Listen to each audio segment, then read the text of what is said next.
everybody. Welcome to another episode of the Crime and Coffee Couple. My name's Allison. And my name's Mike. Hi, Mike. Hey, babes. How's it going? It's going. Good. You got your puppy next to you again? I do. She's like our little sidekick. Yeah. If you saw the YouTube video from a couple weeks ago, maybe, she was there like the whole time.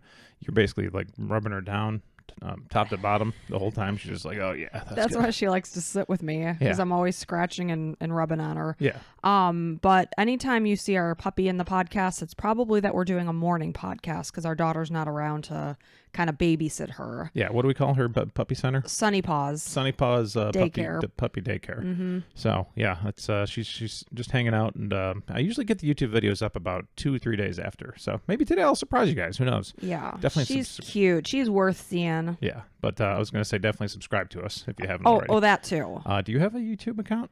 Yeah, I do. One? I don't know. Have you subscribed to us? I don't know. You know that question was coming, didn't you? No, I didn't. Okay, because I was like... I try to keep my social media to a minimum. Yeah. If you're ever talking to us on Instagram or anything, it's me, usually. I mean, 99% of the time, unless Allison has my phone in her hand, which you have Instagram on your but it's attached to my account, whatever. Yeah. But, boring stuff. Boring. Yeah, but exciting stuff. We are not ready just yet, but we got to find a way to make these coffee cups available because we posted on Instagram. Everybody said they love them. So yeah, they are really cool. They are very cool. It's actually our logo. Yeah. And it's now these are done by our sister-in-law? Yes. Because I last said the wrong thing that our sister-in-law did our t-shirts, but you did our t-shirts. Yes. And you said those were expensive because they were custom made. Yes, they were. Like $35 each or something. Mm-hmm. So we're not going to sell $35 t-shirts, but we made those for ourselves. Now we're going to try to get these in a decent price too. We don't want to just put them out there for $50 or something. Who wants to spend $50 on a coffee cup? You know what I'm saying? I want to get the name out there. Plus it's freaking cool. It is cool. Yeah. I mean, who doesn't want a bloody coffee cup in their cabinets? You know, I always went to like places or like podcasts and be like, why do they charge so much for stuff? Don't they want their name out there? It's because it's hard to produce it. Yeah, it is. So we'll see. As soon as it's up, we'll definitely let But you guys most know. importantly, what's inside our coffee cup? Oh boy, why don't you tell everybody because you're very excited about this. Well, a couple against my will. Maybe last episode, I'm not sure. Time flies by too quickly, but we talked about how our Nespresso machine, which we use to add espresso shots to our coffee, had petered out after, I don't know, maybe 5 years. And I was missing it terribly. And of course, Mr. Scrooge over here, everything that breaks takes usually 5 times longer to replace or fix than it should. So, well, in your world, it should be fixed immediately. And there's no such thing as money, and everything should just get replaced immediately. Not true. But if something brings you great joy, like a good cup of coffee in the morning, yes, that should be replaced. Don't we still have a Keurig for that reason? And it's fine. Don't we still have French presses? Don't we still have coffee beans and the same things of that nature? At 4:30 in the morning when I'm working, I'm not doing a French press on a Tuesday. Maybe you should think about that and do it the day before. Not at all, because then it wouldn't be fresh. Lots of our friends probably make themselves some tea in the mornings, you know? I don't. Good for them. Okay. I don't care if you have hot cocoa. I don't care if you have water. I'm talking about me. Okay. So I wanted a good cup of coffee. So I started looking at Nespresso machines that actually do cups of coffee as well as espresso. And they're called the Virtuo? The Virtuo line. Yeah. So, of course, it took an extensive conversation to pull the trigger and get it. And by extensive conversation, I mean a real look at how much this damn thing will cost us, because the old Nespresso original pods are like 50 cents each or something like that. Like pretty cheap. You can get them from Amazon now, and they're pretty good. So it was like a nice way to add an espresso shot. But these are minimum of $1.10 up to like $1.25 for each like coffee pod, which is sure it's 8 ounces. Most of them are 8 ounces. Some are 5 or 3. But it's damn good coffee. I used to have it at one of my startup companies. I worked for a startup software company, and that was the only machine they had, Nespresso. And there was like 50 of us on the floor. I'm like, each of these, like I had 3 or 4 of them because I wanted to have coffee. I like them.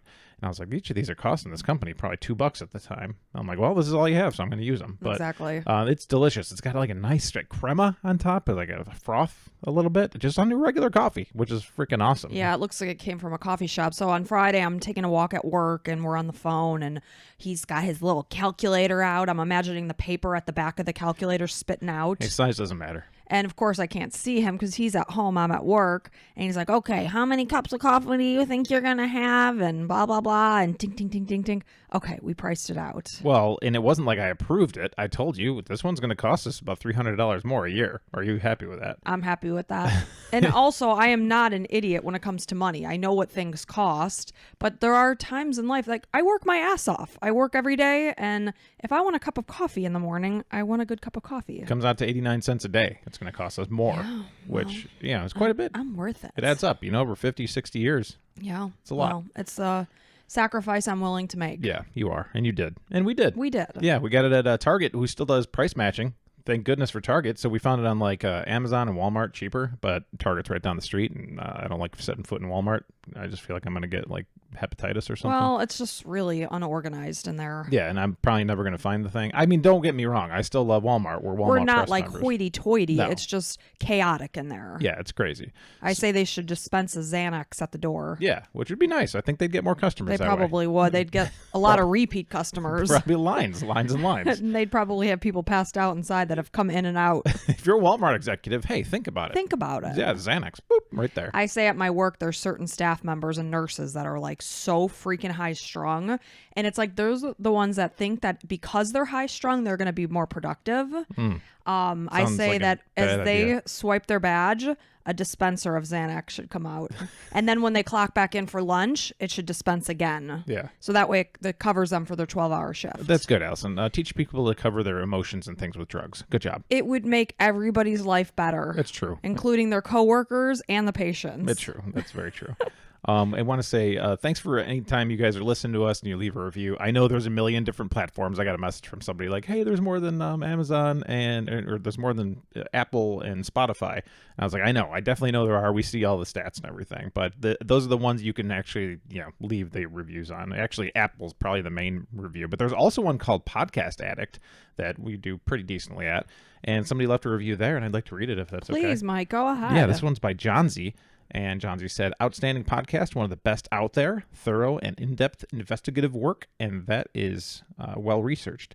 Everything about this podcast is great, and the hosts have so much empathy and passion towards their subjects. It's always good to have a mix of solved cases on your pod.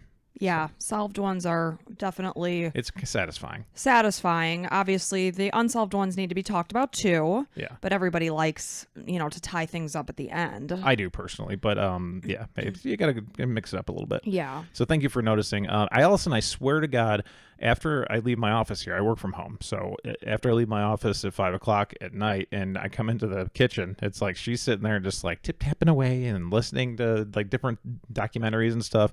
Somebody said on our YouTube channel, they said, at the Idaho murders, they were like, well, I was a little worried when you said that you hadn't really heard a lot about it, but then it turns out you did a lot of research. And my comment was like, yeah, Allison does like 5 to 6 hours of research per episode. Yeah, I would never waste somebody's time to listen and not be informed. Yeah, and mine too. I do 3, 4, 5, 6. Yeah. I mean, maybe that's because I'm a little like, ADD or whatever. That's okay. Yeah. But I was doing research Friday night. What was the show we watched on, I can't remember. Was that on HBO Max? That will not stick in your head. It will not, no. It's called The Last of Us. The Last of Us. Like, you've asked me 4 times, and that's not like you. No, it's not. And I don't. I know it. Maybe that's why your brain's like, he's going to know it because it's a video game. I sent it to you, and I said, we should watch this. It's a really good show if you're, open to seeing something new. Check it out. To give me some credit also, I thought we should have watched it, but I didn't suggest it because I didn't think you'd be into a zombie thing. How would I know that, Mike? I don't know. Okay. So I should blame myself because I didn't bring it up to my wife, who's one of my closest people in my life. Yeah, I'm your confidant. You are my confidant. You're my Just partner. like my golden girl. You're my golden girl. That's right. Yeah. So on that, should we get started? Let's get started. So this is a listener suggestion, the story. It's from Lauren, and I thank you, Lauren. Real quick, any listener suggestions, just get at us anywhere. We got one through Patreon the other day. Through Instagram's probably our number one. You can tweet at us. I don't check Twitter that often, but Instagram's probably the top, and then you can send us a message on Patreon. Yeah. So really any of those is fine. And I can't tell you how much I appreciate those suggestions, and I don't want you to think I'm, just blowing you off if I don't cover the case. I like to cover things that I haven't heard multiple times on other podcasts. Like somebody reached out to us the other day I had just heard the topic on Morbid, like literally just a couple of weeks ago. Somebody just suggested Israel Keys. And he has been covered. I've heard him at least 5 times on it's a thorough story. Crazy story. Crazy, horrible story. But you can hear it on so many other platforms that I just don't want to cover it. Right. So I don't ever want you to think I'm dissing you. It's just I like to do something that I've never heard before. Right. That's my Fair enough. typical MO. Hey, and it's our podcast. So thank you, Lauren, for this suggestion. This story takes place in the San Francisco Bay Area in October of 2002, just to give you a scene. So this is the story of the murder of Gwen Araujo. And Gwen Araujo was born on February 24th, 1985 in Brawley, California. Her parents were Edward and Sylvia. When she was 10 months old, her parents divorced. It sounds like she was mainly raised from her mom. I don't know what her father's input was in her life. So Gwen was actually born with male genitalia, and her parents named her Eddie. Though even early on in life, she, as well as other family and friends, noticed that Gwen was more drawn to things that would be typically done by females. And I don't ever like to say like the word normal or whatever.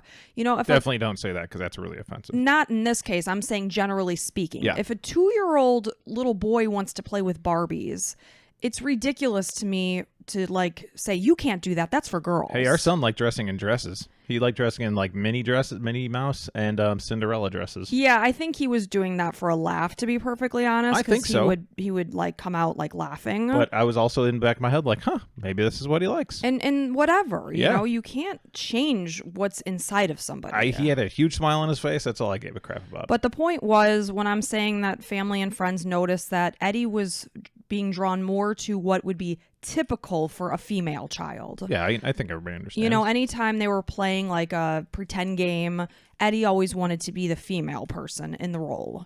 They specifically mentioned She-Ra. So, this is back in the... This was like the He-Man, girl. Mm-hmm. So, okay.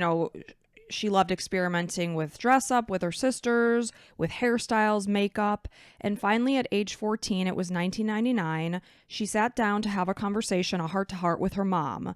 And she told her, I don't feel like a boy. I feel like a freak, and I can only imagine that you must feel like you're trapped inside of a body that you're not identifying with. And that's just got to be terrible. And like right now, it's a topic that we know a lot more about. But like in 1999, that is like super brave to kind of come out and just be like, you can say what you want about sexuality even then, 1999. The 90s were a weird time. We tell our kids, like, being gay was kind of like looked down on. Not even kind of. It definitely was looked down on in the 90s. And we've come a long way in 20 years. And I mean, we still have a long way to come. For sure. But we're moving. So at age 14, she's talking to her mom. Yes. And, she said, I feel like a freak. I don't feel like I belong in this boy's body.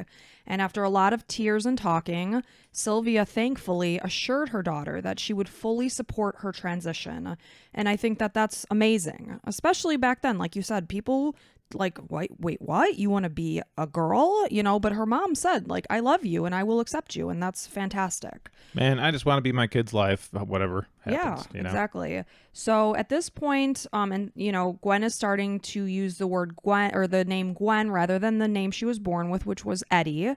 And, she chose the name Gwen after her favorite musician, Gwen Stefani. Oh. Sometimes she would identify as Wendy and also Lita, but mostly Gwen. So she began to grow her hair long and was going to start using hormone therapy as well as undergoing surgery at some point in the future. Not yet at this point. So Gwen's older sister, Pearl, she didn't understand what was happening. She began to notice that Gwen was growing her hair out, beginning to wear makeup. The first time Pearl saw her sister's makeup smeared, she yelled, "What is wrong with you?" She didn't fully grasp what being transgender actually meant until after her sister was gone. Because, it was all new for the family. They were just kind of evolving and growing as things happened. If I could talk selfishly, I mean, it's definitely still a confusing subject to me, and you're doing a hell of a job sticking with the pronouns.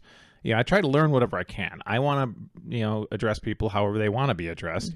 Yeah, I watched a video the other day. They're like, so if somebody just wants to be called Tom, and like that's their middle name, but their given name is like Rick, you're gonna be like, no, I'm calling you Rick because your name's Rick, and that's the given name. Blah blah blah. Right. It's like, no, if somebody wants to be called Tom, then go ahead. If somebody wants to be called she, then I'm gonna refer you as her or she, whatever. And I don't know. Like, I just want people to be happy, Exactly.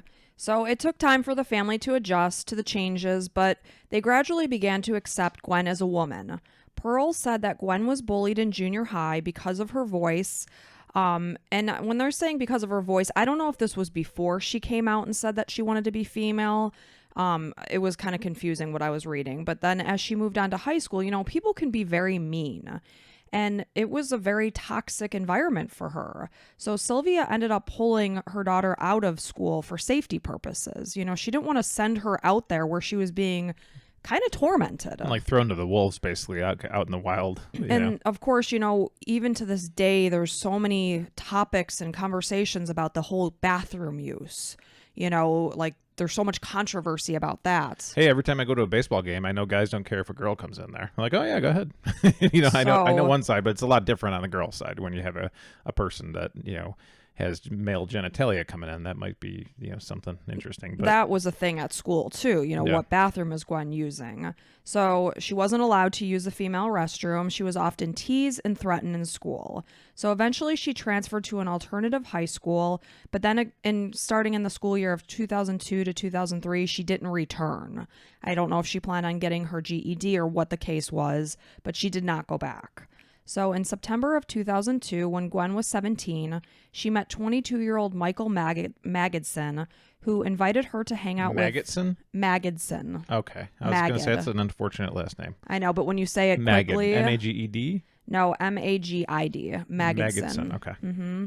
He invited her to hang out with his friends. So he's 22, and he's inviting her to hang out with 22-year-old Jose Merrill, 19-year-old Jaron Neighbors, and 22-year-old Jason Cazares. So these are a bunch of 19 to 22-year-olds? Yes. And how old is Gwen at this 17. time? 17. So the night they met, they smoked marijuana together.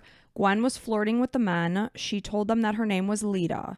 Over the next several weeks, the flirtation turned intimate, and Gwen sexually engaged with Michael and Jose.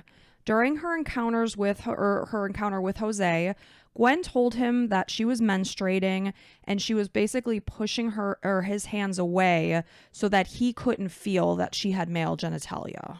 Okay, so we're talking oral stuff here and handies. And also something else, but I don't want to go into details. You can use your imagination as to what may have gone on. Oh, wow. So the old trunk. So after several similar situations, the pair began to wonder why Gwen wouldn't allow them to touch certain parts of her body. At one point, Jaron Neighbors asked the other three, could this be a dude? And none of the men took the question seriously. They kind of just laughed it off.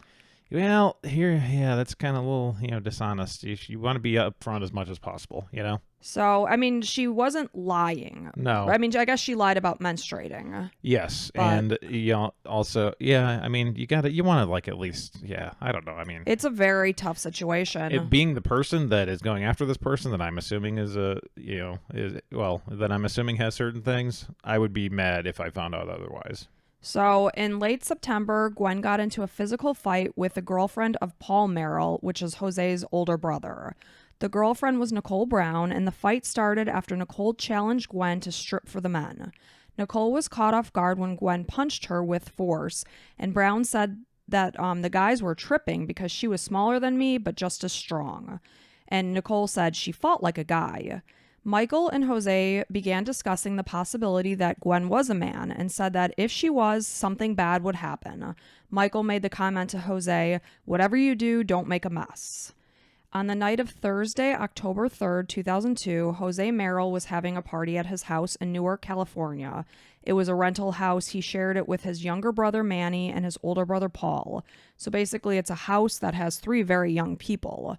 I don't know how old Manny was, but we know that Jose is, 22? Yeah. So that, and then the older brother, Paul. And anytime there's a bunch of young people living together, I think we've had another story where it was some young people living together and it doesn't end well. Yeah, it's just a lot for young people to be on their own like that. So this is in Newark, California. I mean, 22 is not young people, but like 17 area. Yeah, and I'm guessing Manny was probably somewhere around there. Yeah. The house was known to be a party house, and that night they had invited Michael. So that night it was Michael, Manny, Paul, Nicole, Jaron, and Jason, and then Gwen came along too. So as the night progressed, they sat around the kitchen table playing dominoes, and they decided to confront Gwen and demanded that she take her pants down to prove that she wasn't a man. Michael took Gwen to the bathroom. I don't know what went on in there, but they stayed in the bathroom for about 30 to 45 minutes. While they were in the bathroom, the rest of the group was, going back and forth. Do you think that Gwen's a man? And they're asking Nicole this question, and Nicole's thinking, no, I honestly think that Gwen is a female. So they told her that despite engaging in sexual acts, Gwen stopped them from touching certain parts of her body, and that's why they were thinking that she was hiding something.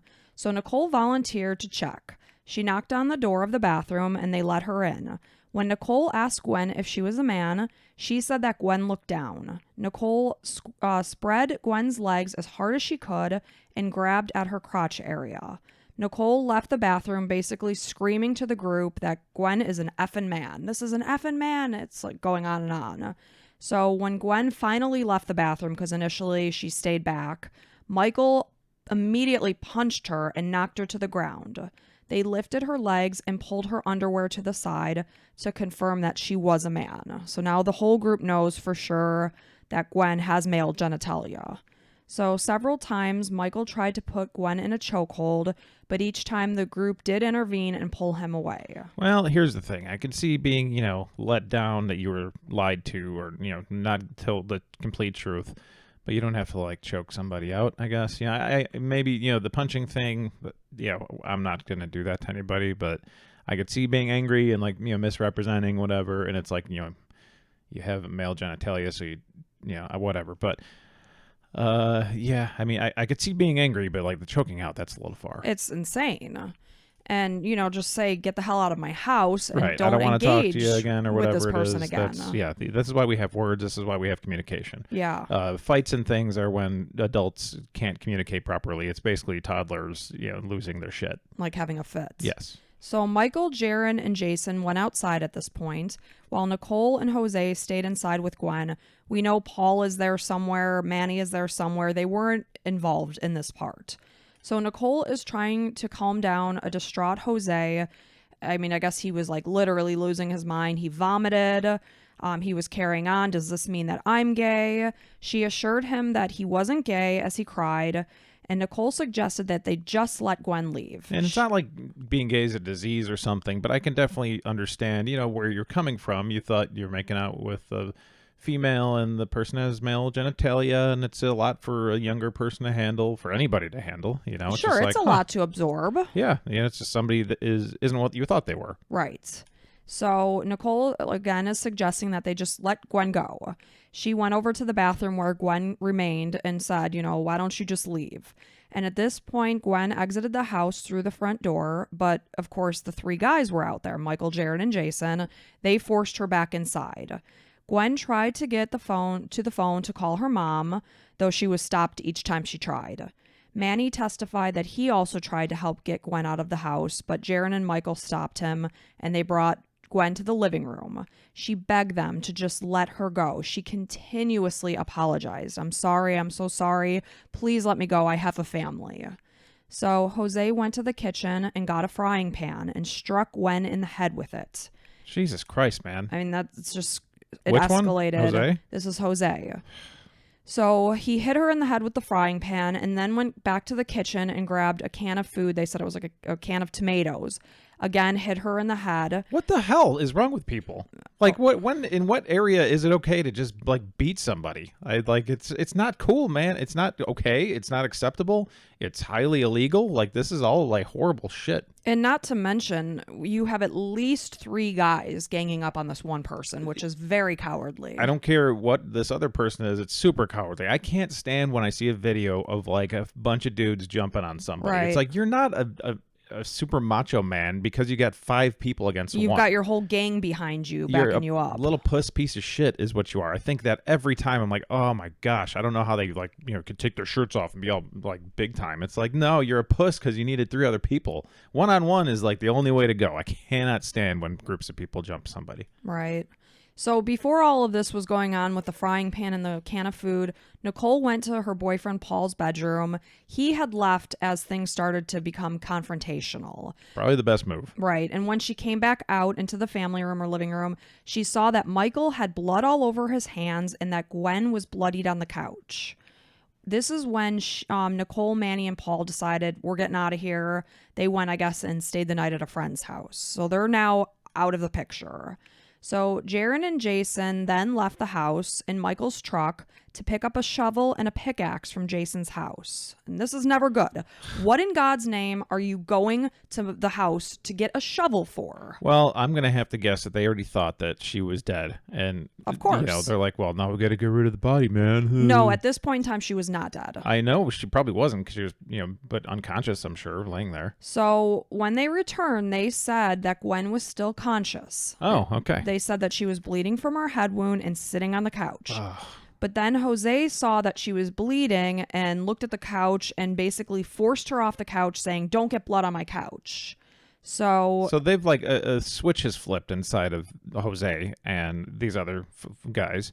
And they're just like, we're going to finish this off. The fact that they left the house while she was still conscious and sitting up. Not to mention, that's fantastic for what they're going to have to serve because that's like premeditated. Yes. You know what you're doing. It's not like heat of the moment, like whatever. You can almost explain away a part of that if you have a crazy lawyer that really like looks into the stuff. But going to get some more instruments to commit what they're about to, I'm sure, is terrible. Exactly. So at this point in time, after Jose ordered Gwen off the couch, Jose began cleaning the couch while Michael continued to attack Gwen. He punched Gwen in the face twice until she fell to the floor. He then drove his knee into her face with such force that her head hit the opposite wall, breaking the plaster. Jaron said that Gwen still appeared conscious at this point. Michael then wrapped Gwen in a comforter to control the amount of blood on the carpet and brought Gwen to the garage. Jaron testified that Michael strangled Gwen with a rope and Jason hit her with a shovel and said that he was coming back from the garage. He didn't actually witness Gwen die.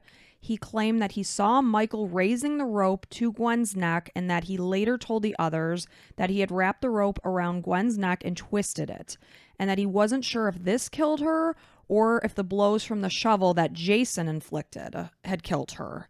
Either way, they knew at this point that Gwen had died. I'm really not sure. We did a lot of different things that could probably have killed her, between shovels and ropes and things of that nature and punches and wrapping her up and unable to breathe and whatever. Like, it seems like all this stuff probably stemmed from homophobia. 100,000,000%. Like, just because 100%. these dipshits are worried that, like, other people will be like, you're gay, man. Oh, you're gay. And then all their friends are going to say it and, just other words for gayness. But it's like, I don't know, like, yeah, it happened. Like, we need to get to a point in society where it's just like, it happened. Okay, well, yeah, I made out with a guy. Okay, whatever. It happened. Yeah, well, I didn't want to, but it happened. Okay. And then that needs to be the accepting side of the other side, too. Oh, yeah, well, that's weird. Anyways, you want another beer or something? Right. Yeah. So I do know during various interviews with police, when they asked Michael, did you put the rope around her neck and strangle Gwen? He did whisper yes. So he, they do have varying stories of who did what. He whispered it. I did hear him admit that, he did it. He's like, do I get a lower sentence for saying yes? Exactly. It's like, just idiots. Man up, you piece of shit. You're man enough to beat somebody. So Gwen's autopsy showed that she died of strangulation associated in addition with blunt force trauma to the head. So it all coincides with what they said happened. So the 4 men then drove her body nearly 4 hours away to the Silver Forks campground in El Dorado National Forest. On their way home, they stopped through the McDonald's drive-thru for breakfast. Well, you need a snack hungry. wrap or something, So when Nicole later asked Jose Merrill what happened, his response was basically, let's just say she had a long walk home. So when Sylvia woke up the next day, this is Gwen's mom, It was October 4th, and I believe it was a Friday, if I'm not mistaken. So she's going into the bathroom to get ready for work, and she noticed that Gwen's contact case was in the cabinet, and it was open, signifying that Gwen hadn't come home that night and put her contacts in for the evening. So immediately, she was very panicked, and she was sure that something was wrong. Gwen was reported missing the following day on October 5th. Initially, it was said that her case wasn't taken seriously, partly because she was transgender, and also because Gwen was known to stay overnight at other people's homes. So, of course, it's, often, oh, I'm sure she'll be home. She was probably just staying over at somebody's house. So it wasn't exactly taken seriously. Police had no information until dumbass Jaron, and thank goodness he is, told a close friend. So, of course, they're out in the desert digging and burying Gwen, and they say, we're taking this to the grave. We're not going to say a word. That's always the initial thought until something's offered, and then all of a sudden people start opening up a little bit. So Jaron tells a close friend about what happened that night. And word got back, honestly, it must have spread around town, because word got back to Gwen's family that a girl who had been outed as a transgender at a party had been murdered and buried in Tahoe. And of course, Gwen's family right away is just like, oh my God. Gwen's not home, and this sounds like this could be her. So on October 9th... real quick, thank God for being a stupid dumbass Yes. and telling somebody. Thank goodness. I'm so thankful for these stupid criminals and stupid dumb pieces of shit like this guy who let it out of the bag and can get found. And they had said, where Gwen had been taken to and buried. Had Jaron not told somebody, she would have never, ever, ever been found. Yeah. So almost like bragging a little bit. 100%. And we would not be sitting here telling the story. Family would never know what happened to Gwen had this person not confessed. We wouldn't have enough information on the story, and we probably wouldn't be able to remember, Gwen. Yeah, and not to mention her family would have never known what happened to Right. her. So on October 9th, Gwen's aunt called the police with the information. My niece is missing, and we're hearing word about this person saying that they killed somebody. So investigators contacted Jaron's friend, who he had told. And this person agreed to wear a wire, when they went to speak with Jaron. And of course, he was more than happy to tell the whole story again. Oh, yeah, he's very proud. While the person was wearing the wire. So then they brought Jaron in, of course, and during a police interrogation with Jaron, he went into full detail about exactly what happened that night and who was involved.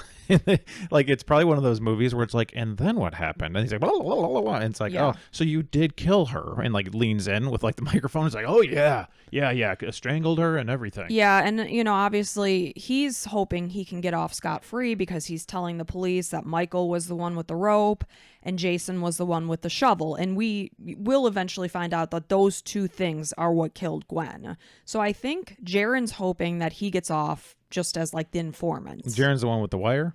Jaron is the one that the friend wore the wire and spoke with. Oh, okay. He's the one that told the friend that eventually this is how we know Gwen was buried out in the desert. Well, yeah, you're hoping, but you're not going to get off scot-free unless you make that deal before this happens. So you'll find out what happens here. Okay. So on October 15th, Jaron took police to Gwen's body.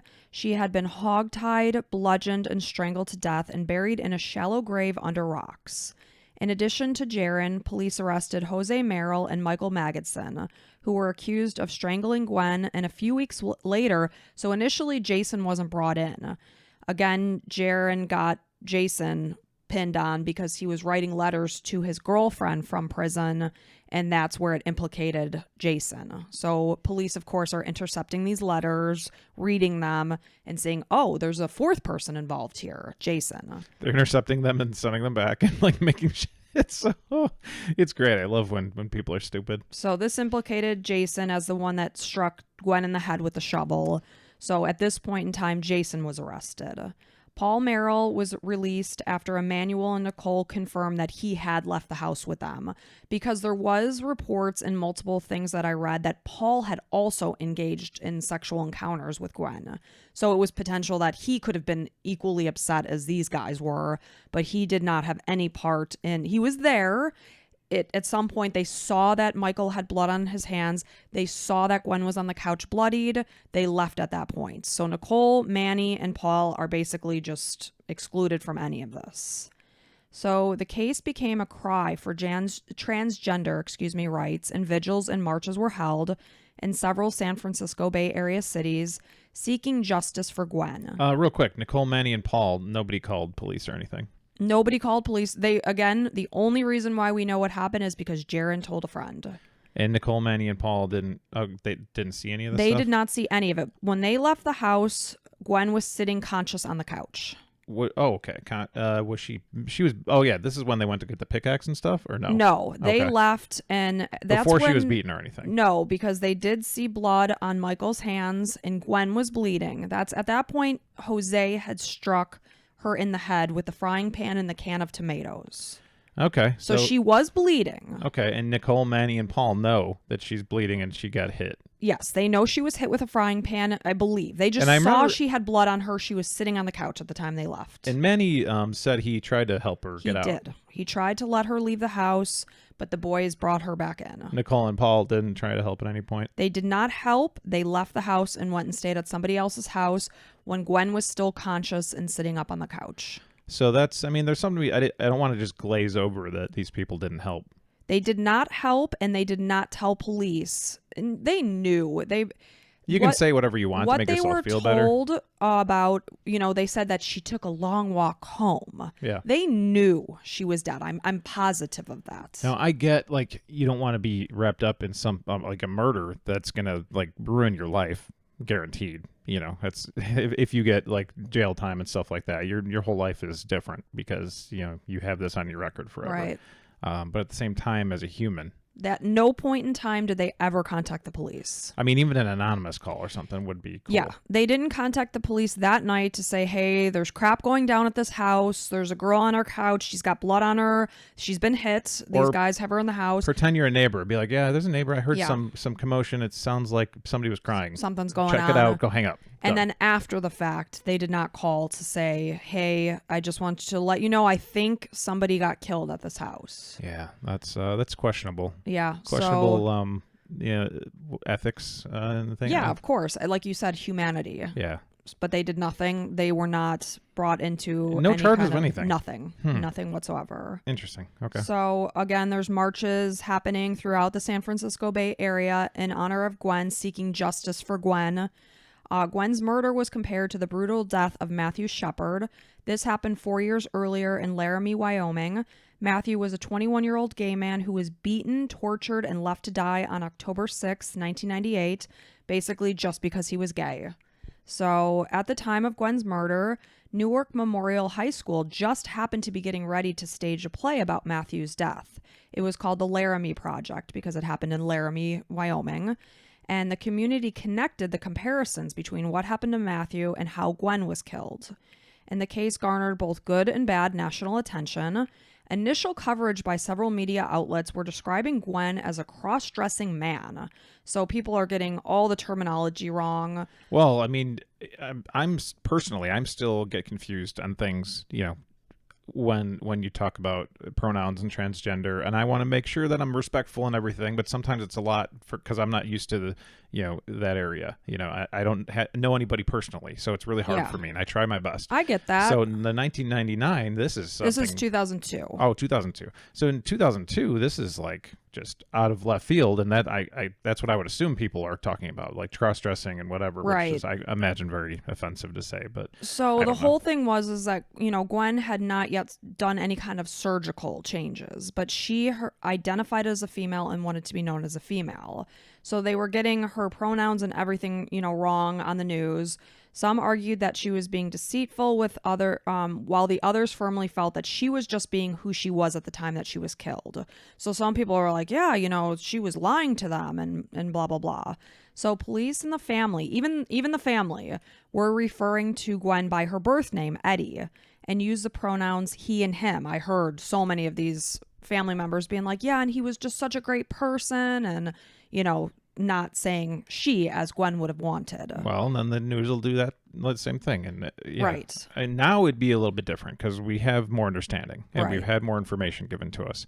But back then, yeah, I know it doesn't seem so long for us being 40-something year That was olds. 21 years ago. But it's a long time. Yeah. So transgender activists were educating the family about what it means to be transgender and the proper use of pronouns and the name that Gwen wanted to be used with. You know, she wanted to be called Gwen, not Eddie.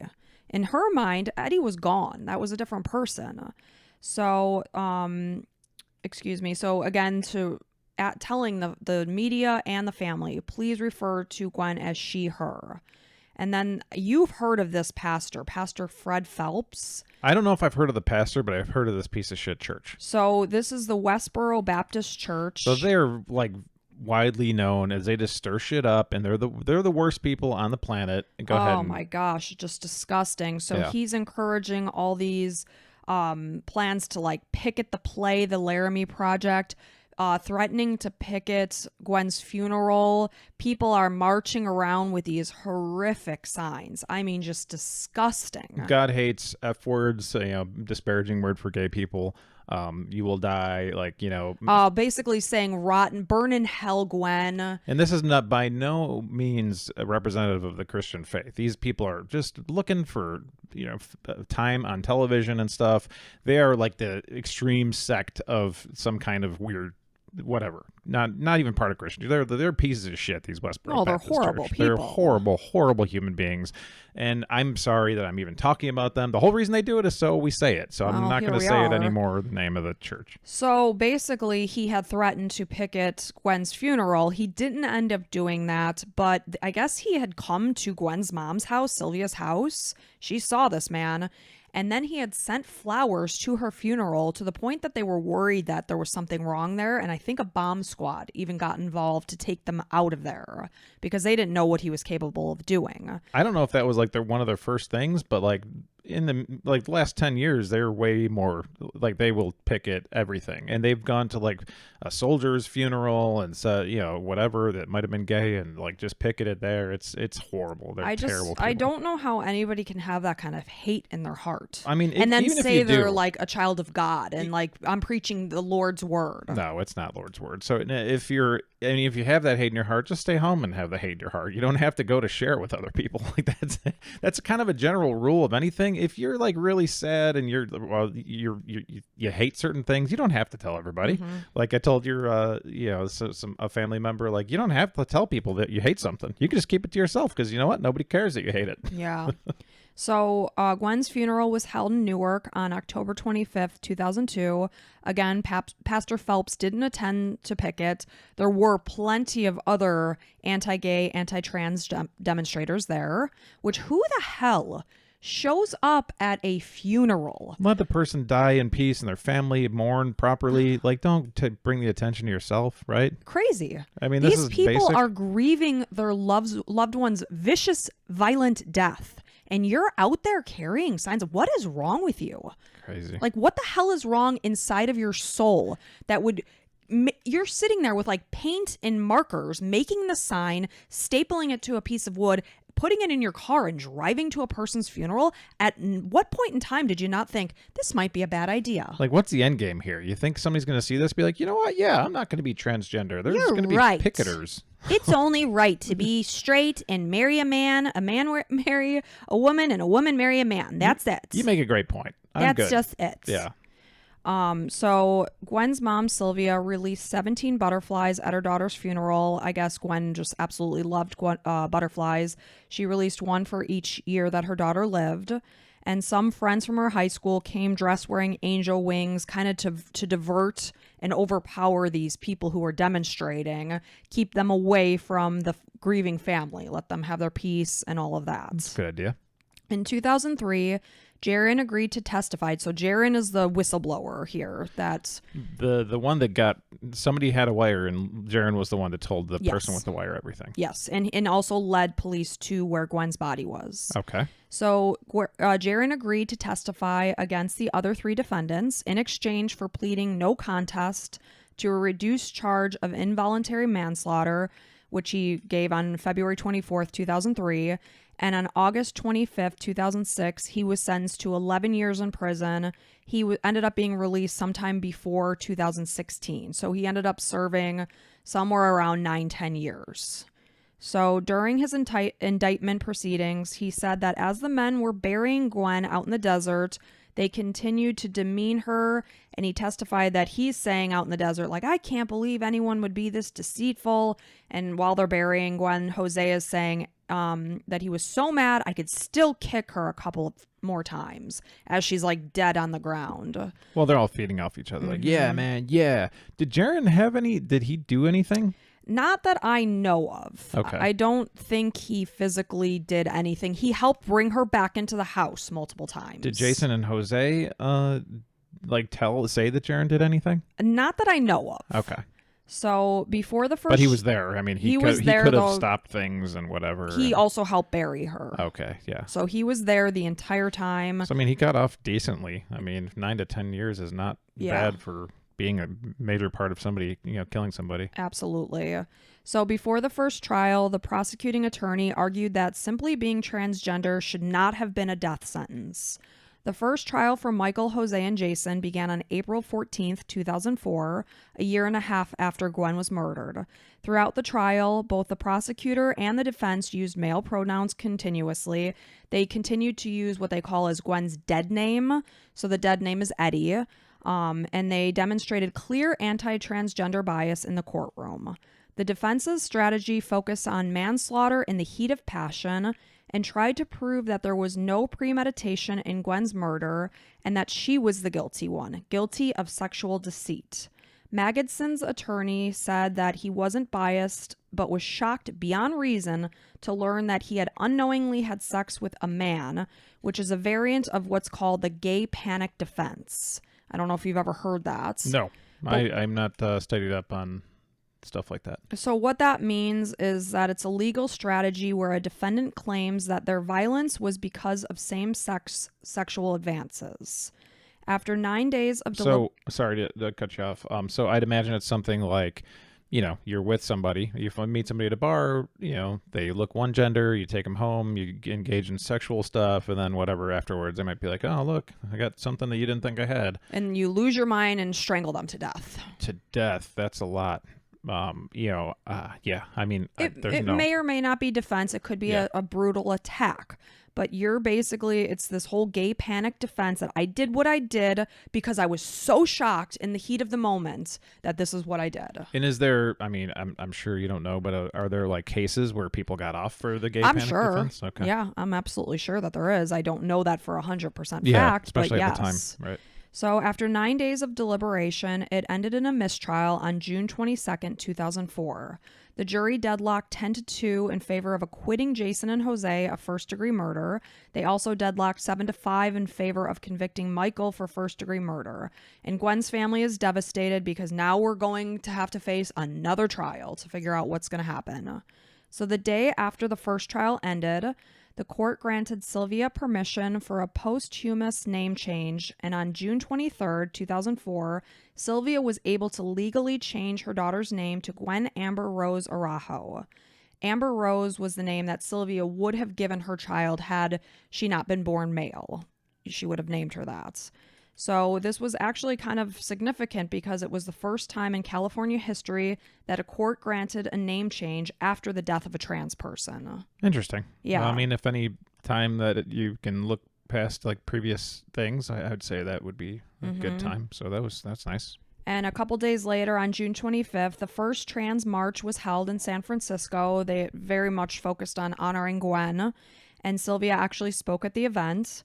And moving forward in the coming trial, the prosecution and defense were required to use Gwen's name properly and not continue to say Eddie, because now it was legally changed. And they also had to use proper pronouns in respect of her. Well, it's interesting because even Gwen's own family got educated. Yeah, and you know what? Sylvia did speak out and say, I blame myself about a lot of the confusion out there because personally, I did say the name Eddie. I just want to say that like both people are gone. Gwen and Eddie are gone, but she admitted her, what's the word I'm trying to think of? A mistake. And yeah. Yeah. And that's really big of her, actually, Yes. to say that. A lot of people don't own up to stuff. Be like, I don't know, it's confusing, you know. Because Like, she admitted, we're still learning yeah, I'm not everything. perfect. That's a totally acceptable way to go about things. So with the unacceptable way is like, no, I'm going to do this. That's like a little kid being like, I don't like cheese. It's like you never even tried it. Yeah. So it's just like be like, oh, I said the wrong thing and I'm willing to learn the right thing. Exactly. That's like so refreshing. It's like, oh, okay, awesome. And then most transgender or gay or anybody that you might not understand will be accepting of you and be like, okay, well, let's learn. Exactly. Or race, the same thing. Like if you're like, I don't know how like a certain race does things, ask somebody and they'll happily tell you. I'm sure, right? Like if somebody asks me how white people do stuff, I'll be like, okay, well, this is my Right. typical thing. I don't know. Yeah. Because you're open and curious Right. rather than shut down and being like, no, Right. you were born a man. You're a man. Yeah. It's Open like- and curious is the best way to go about everything, man. I mean, if you can like just politically, like with religion, anything, just be open. And that's when you can talk about stuff is just be able to have your mind changed if a good like idea is put out there. Right. So the second trial started on May 31st, 2005, and Michael, Jose, and Jason were charged with first-degree murder with hate crime enhancements. 4 months later, the jury found Michael and Jose guilty of second-degree murder, and they faced 15 years to life in prison. When Jose was given the chance to speak, he was, sobbing his eyes out. He tearfully expressed a deep sorrow and regret to Gwen's family. And they actually felt that he was, genuine and that he was sorry for what he had done. These guys aren't, murderers. They got involved in something and then they got into, I mean, they are. I'm sorry to say that. They're murderers, but they're probably not the typical ones we talk about where they're probably going to go on and do other murders and stuff. Hopefully. Yeah. But I can definitely see how it would be like looking back and be like, I don't know why the F I did this. Like that. Whatever the passion got the best of me. I hate the person that I became. If you can say that honestly and really come out and just be like, that was a horrible mistake. I'm sorry to Gwen's family and everything. Like, yeah. And I saw the video and he did look absolutely devastated. He's like, I wish I could just go back to that horrible day and just change everything that happened. And I'm just so sorry that this happened. You can respect that. Now, Michael, on the other hand, not at all. Not at all. The only thing he expressed when he was given the chance to talk was that he felt anger about the verdict that he was given. So, and they got the same verdict, Michael and Jose. Yes, they did. So now I'm just going to say second degree murder. They got off kind of easy, I would say, right? Yep. And I will tell you, Jose was granted early parole in 2006 with the support of Gwen's mom. She actually felt that he was sorry. He regrets what he did. She supported him leaving prison. It's interesting that, they would look at Sylvia at all, in the legal system. I don't know if they did or didn't, but it was, and I don't blame Sylvia because she seems to be open-minded too. It's like this guy clearly knows he did a horrible mistake. He took my daughter away from me, and this is something I'll never have back, but he feels remorse. Yes. And, I forgive him or whatever. Jose was released in 2016. And Michael's parole has been denied twice, once in 2016. The last time was September of 2019. So he still remains in prison. So what was he sentenced to? I know that you said like 14 to life, but it was 15 years to life in prison. And that's what they're sentenced to. It's like, you're going to have 15 years to life. And that's it. Is that how California Such works? a strange thing because they were so young, right? That's a big difference. I mean, 15 to life. Because they were about 25 years old at this point. Yeah, I mean, we're talking 75 years differently between these two. Yeah. Here. Okay. So, they have the potential of being released when they're 40 years old, but obviously. So he's going to go on like trial or parole or not, whatever. He's going to try for parole like every 3 years, basically? It's what it sounds like, yeah. So thus far it's been denied. And then. So was it 2022 again that he tried? Or no? It was September of 2019 was the last time. Right. That's the last time. I don't know when the next time will be. So once again, the jury deadlocked on Jason. This time 9-3 in favor of a conviction. To avoid a third trial, Jason's lawyer reached an agreement with prosecutors for a conviction of manslaughter on December 16, 2005. He was sentenced to only 6 years in prison, with credit for time already served. And on top of that, he also requested that his sentence be delayed because he had the birth of his third child coming up. So this child was expected in March or April of 2006. this was granted. So he was allowed to be out at his child's birth. So he ended up being released from prison on July of 2012, which is interesting to me because Jason is the one that hit Gwen with the shovel. We know that between that and the strangulation, Gwen was killed. Yeah, so how the hell did he get off of so much less than Jose I don't and know. Michael? I don't know. No, there's no reason, right? No. Because he didn't give the final blow, maybe? Oh, We no, don't, he may have. we don't know which killed her. Was it the strangulation or was it the blunt force trauma? Who gave the initial punch? Michael. Michael was the biggest leader of this whole thing. Okay, and then Jose came with a frying pan. And the can of food. And then Jason came with the shovel. Yes. They never used the pickaxe. That was probably to dig the hole or whatever. Yes. Okay, so they all had like a major roles. Yeah. Yes. But I wonder if Jason's family had money and got like a really hotshot lawyer. I don't know. Huh. But regardless, you would think they'd all be just grouped together, the exact same sentence. Like that's a 3-for-1. Yeah, I don't know why they separated Michael and Jose as the 15 to life, and then Jason got maybe age. Were they different ages? Maybe. No, I think if I'm not mistaken, I believe Jason was also 22 years old. Jaron was the 19-year-old. The rest were 22. Okay. Huh. That doesn't make any sense to me. Yeah. And so he got manslaughter 6 years, so he's out. Oh, yeah. He was out in July of 2012. He's been out for 11, Wow. Living a regular years. life. Oh, yeah. 100%. And hit somebody with a shovel that could have murdered them. Yes. It doesn't make any sense. No, it doesn't. Okay. So Gwen's murder resulted in some changes to the California law. In 2005, Arnold Schwarzenegger signed the Gwen Araujo Justice for Victims Act, which instructs jurors not to let bias against a victim's gender identity or sexual orientation have any influence in the decision of, how you're sentencing somebody. Well, I mean, that's kind of a law already, but I mean, it's good to have it out Highlighting there. Yeah, it's like, hey, by the way, even if you're like super like something that some kind of belief you have doesn't thinks matter. That this is wrong, it doesn't matter. Look at this person as a human being. Yes. Like that. Point blank, this is a human. Maybe it helps during like the trial where you can't bring up the fact that this person was transgender or whatever it was, because it doesn't matter because they're human. What happened was this human was tortured and beaten and killed and brought to the desert and buried. Right. That's the point of this Facts. process. Right. Not that they had a penis. Right. Has nothing to do with it. Right. So in 2014, the law strengthened by Governor Jerry Brown and the Assembly Bill number 2501 became the first state law in the nation to prohibit the use of gay panic or trans panic defenses. You cannot say, I was so stricken with the fact that this person had a penis that I killed them. Yeah, I imagine that'd be, I mean, I didn't know that was like an okay thing. Like, that's not cool. You need to have enough control of yourself. It's not okay to kill people. I mean, or strike them. It's just not okay. For any reason. Like, I see these, again, I like fight videos, right? So. Oh, gosh. I cannot stand them. Right. Well, usually it's UFC stuff, and it's not a lot of, like, whatever. But it's, I don't know. It's so I see people, get jumped or something, and it's like, yeah, man, that's what you deserve because you touched his woman or whatever. It's like, no. We live in a society where it's never, ever, ever okay to punch somebody. Right. Never. I mean, I guess if you're in your home and somebody's coming in, well, yeah. 100% we're not talking about that. No, That's if protecting you're, your family. Yeah, and if they have a knife or something, absolutely. But if the person's standing there and just saying, you suck, you're or you slept with my wife, if they're or whatever. If they're only using words at that point, you cannot punch that person. You cannot assault them. It's called assault. That there's a reason. So it's people in the comments like, yeah, that's what they deserve. It's like, I get where you're coming from, but that's illegal.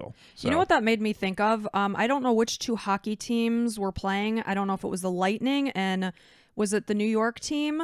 And that one guy was taunting the fan of the other team because he had their jersey on. And he just ran and just sucker punched him in the back of the head. And the guy immediately went down and like passed out. I didn't see that. You didn't see that? No. Oh my gosh. Recent?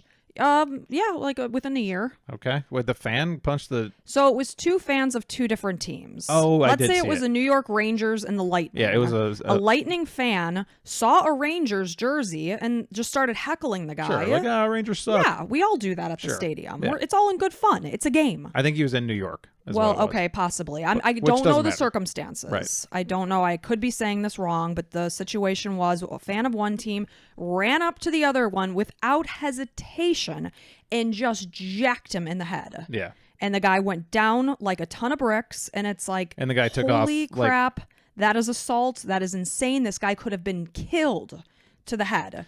And thankfully, it was caught on video, and this guy was immediately found. But it's like, you can't do that. He took off running like a puss. Like a total puss. And like, luckily, it was on video, and people were like, oh, yeah, I know that dude. Yeah, I know who that is, and it's him. That's Jim. So the point, like you're kind of saying, is like, you can't do that. You can't go through life just hitting people and killing people just because they did something that you feel was a betrayal to you or deceitful or whatever. If it's not a direct act of you being in some kind of danger, you can't hit somebody. We're not talking about self-defense here.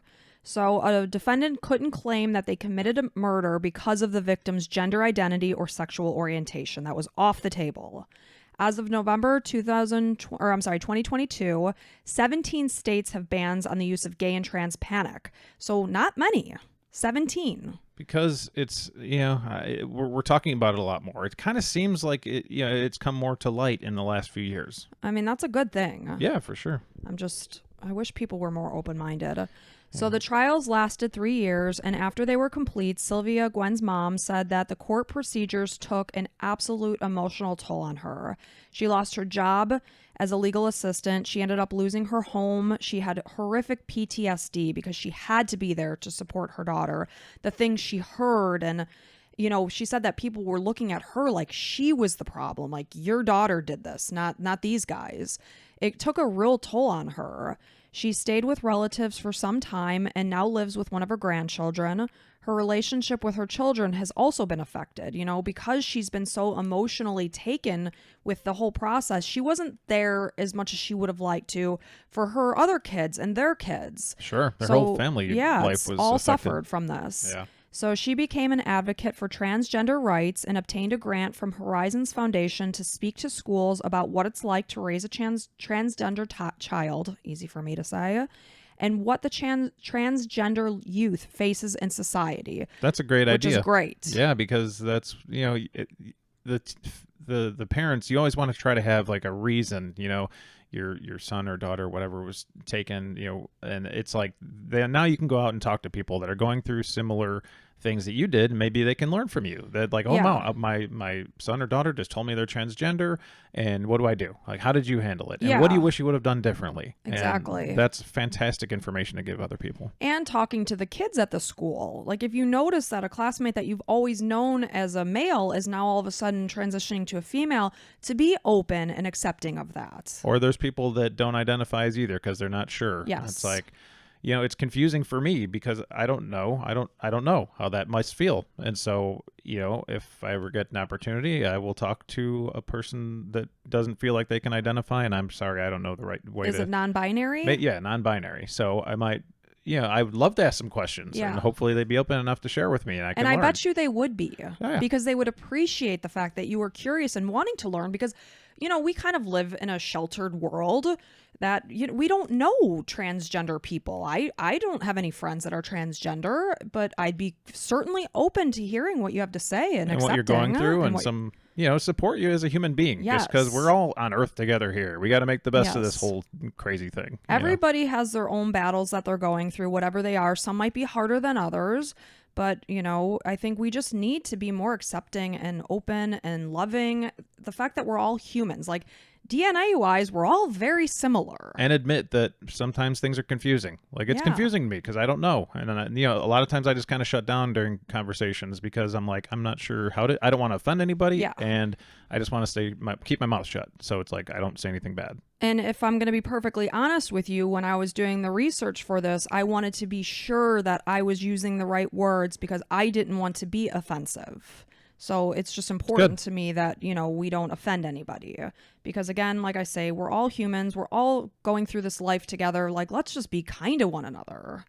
So Gwen's older sister, Pearl, feels that, they kind of lost their mom because she's stuck in her grief and living in the prison of her own mind. But I am glad to hear that Sylvia's out there and trying to make the best that she can and bring something positive to light with the fact that this horrific thing happened to her daughter.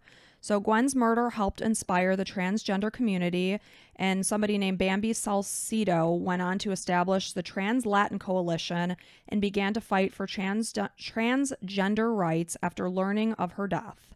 Her mother, Sylvia, feels that in her death, she literally saved thousands of lives.